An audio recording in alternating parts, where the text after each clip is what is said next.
Chosen Becky ne Ba Ssekaggya mbalina maaso awo era nga ne mukyala Ssekaggya eyavuddeyo n'awaabira Ssekaggya nga waatalabirira baana ensonga zeeyongedde okutabuka ogenda kubanga nabyo obyerabirako mu maaso awo. Kasuku avudde mu mbeera Shiba Kalungi mu katambi nga bamutwala Pastor Bugembe finally naye ate amaze n'asalawo. Mugamba mutya, mwasibye mutya bantu bange? Kansuubire nti muli bulungi ba mikwano ng'enkola yaffe. Mbasaba vidiyo eno mugimpe like era nensaba gwe wenna atanaba kusubscribinga wano ku Suvia News Extra nti mukwano subscribinga era onyigene mu notification bell olemesibwanga byonna bye mba nteekayo wano ku Suvia News Extra. Nyongera okusabirako mmwe mwenna abalwadde abakosefukosefu nti nsaba ekisa kya Mukama ate kibatuukeko ba mikwano. Sheikh Ashraf Dembe omusomi w'edduwa akola ku nsonga z'amaka oyagala kufuna butuuze bweru business nga tezitambula bulungi oli Uganda oba oli bweru mukubireko wagenda kubanga ate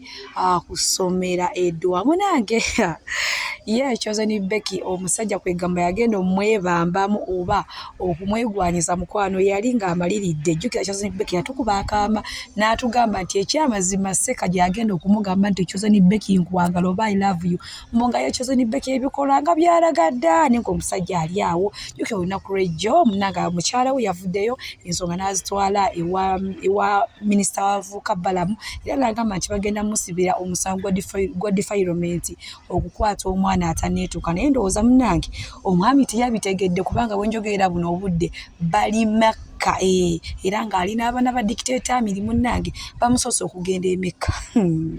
Chosen Becky yali jjukira abadde mukyala mulokole nga mu kkuba ettendo mu kukola ki naye buno obudde omanyi munnange bagamba gy'ofumbiddwa egyo dda osanga omusajja nga musiraamu nawe ofuuka musiraamu era ndowooza kati yafuuse dda omusiraamu wamma nga woolabaawo naye era nga mu kiseera kye kimu naye Kasuku avuddeyo n'agamba nti nedda abapika omukyalo nawaabira omusajja si kituufu.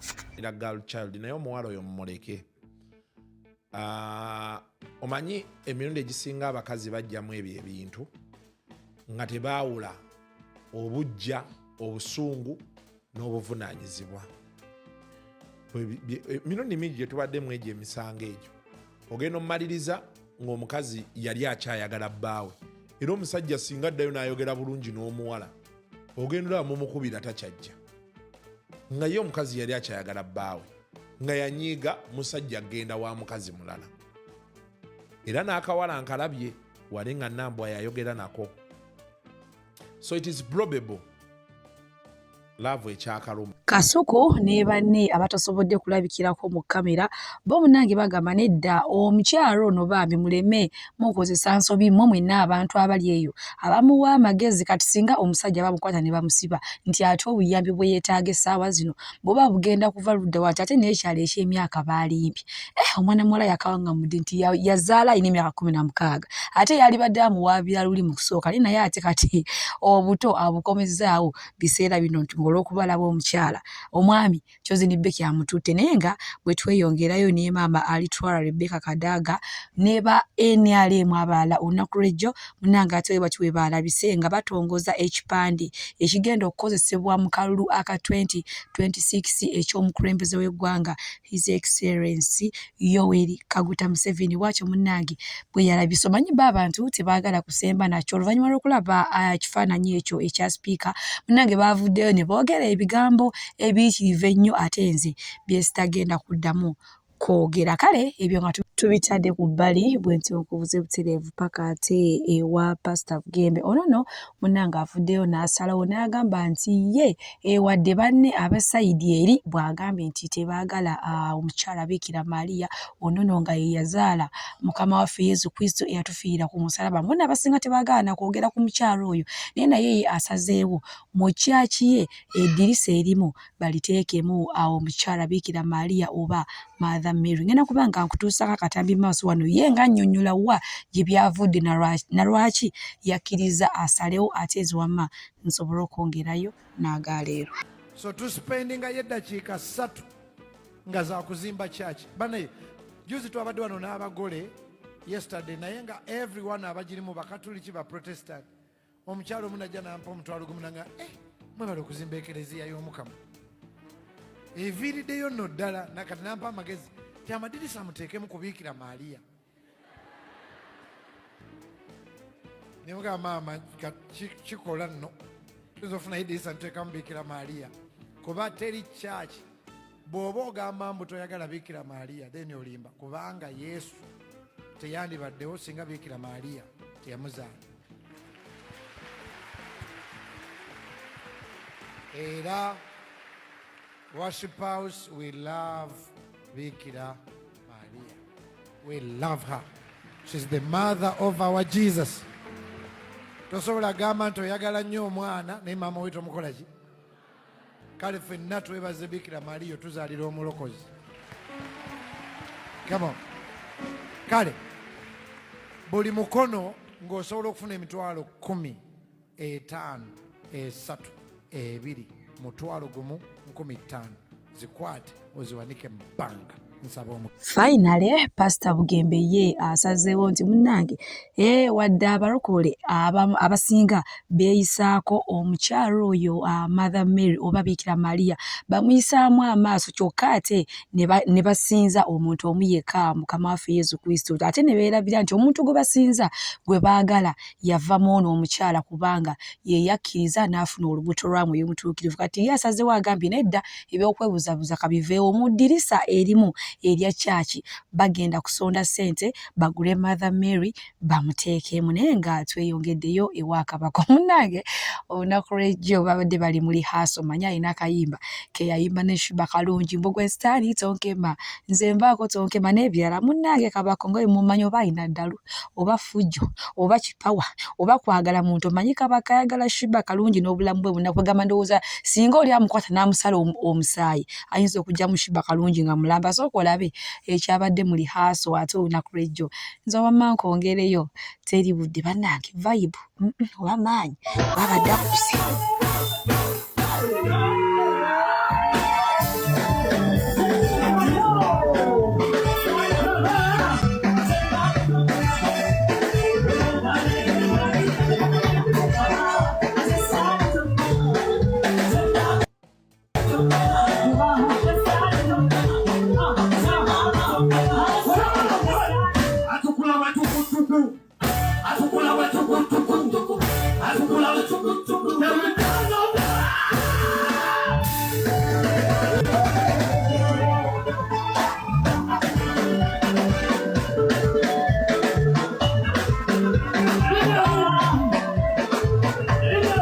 Kabako bw'atyo munnange ate bw'alabise bannange vibe yokka kikabukane nga munnaye nkubuze butereevu era ku Shuba Kalungi. Munnange eno Dr. Sefuko akabiina ka Shuba Kalungi akafuukidde akabasa era nga mulina mu maaso wano wamma nga yenna amukutte okuva Kagere paka Kaviri ndowooza akasemba oba n'amwanjala bw'ati. N'ekirala mbu abakazi bonna abali bazaddeko bakimanyi bw'ozaala hips mbuzigaziwa mu kugaziwa ne zigejja n'obanga ye. Kwegamba mu Uganda yasoose ozzaala hip ne zigejja. Kazoba Kanyabuhanga wakigambire nnyo okiziikire yamaawe waabiiha hati bwawakola bibyero yagoyinga ronga konka watuzanyazaanya ku mitwe nofana n'omukyekezi n'omumanya omukyekezi konka watambulanga Swaziniga olinga Rambo tikuchenga yamaawe nolinga Bondya wamanya Bondya Shiba nawe waabiha figa tinkujikunda mnonga tinkajichenga yamaawe konka ogubunu gwona ogubunu yamaawe hati kusho wagugira gutyo kusho zaawe ogubuno waza okugureetera omukiteeteeyi omukapatura konga tegwenkana size ogubuno and tegugenda mukasana. Make sure that the show is not in Rugogo because it will burst and the people will get blind. Remember that is fat. BBL, Brazilian butt lift. So they extract fat from your yukirobadde n'akabasto. Kati agamasavu gonna bagasikasika ne bagateeka in. Ebbina lya Shiba Kalungi munange ddyo limufuukidde akabasa.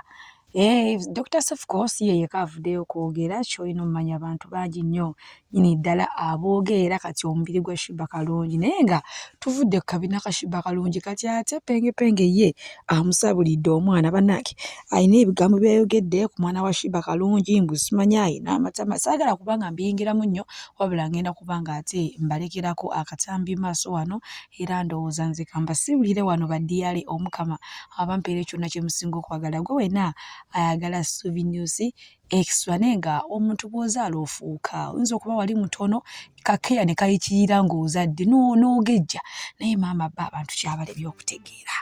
Laba olunaku olwaleero tukyaddeko ewa Sheikh Ashraf Dembe. Sebo sanyusa okubalaba amannya agange Seeka Ashraf Dembe akola ku bizibu by'enjawulo omuntu singa aba alina ebirwadde musomereddwa tumuwa amazzi ga lukuya nga bw'obadde ogalaba tugenda abantu ku kyoto ne twokya emizimu emibi egibabaamu n'okulomba edduwa abantu singa abeera ng'ali wano atuuse sobola okumulombera edduwa ne waba atatuuse nga mpadde amannya ge naye ng'ali wala maneetaase ennamba yange yeeno eri 07 07637 namwe bannyinaffe abali ebweru oyagala okuba nti oyagala okulombera ku dduwa ng'olina ebizibu viza zibuze amaka gakolongotana sente zikola zimpita mu ngalo ojja kumpeereza ekifaananyi kyo n'amanyago ebyo byokka bijja kummala nja kukulombera edduwa ojja kutereera olunaku olusembayo mu mwezi mba n'edduwa eyawamu ffenna n'abalwadde bange abakadde n'abapya. Salaamu alaikum warahmatullahi wabarakaatu.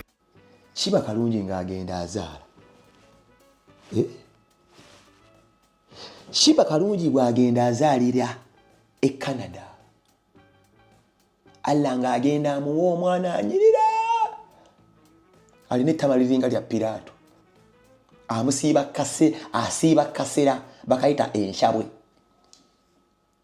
alina ebimuyinza ogamba afuuwa trumpet gyonna girebera giti tegimanya nina ssiimu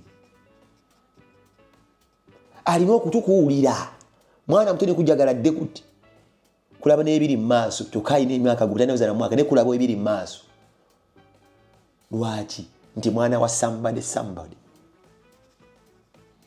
taata we yali wa somebody nga maama we tannamufuna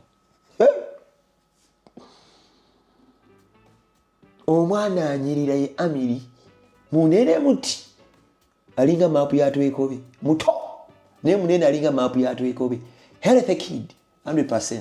Very handsome boy.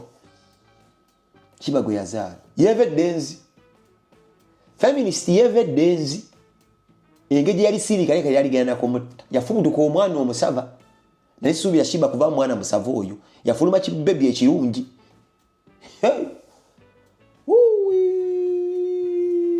tambula nange okuzaala kujagala nga gwozaddemu wo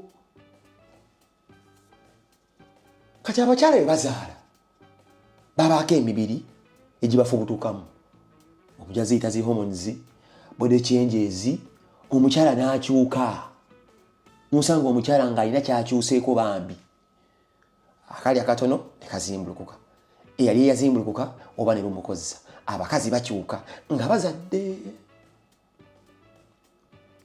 kale ntire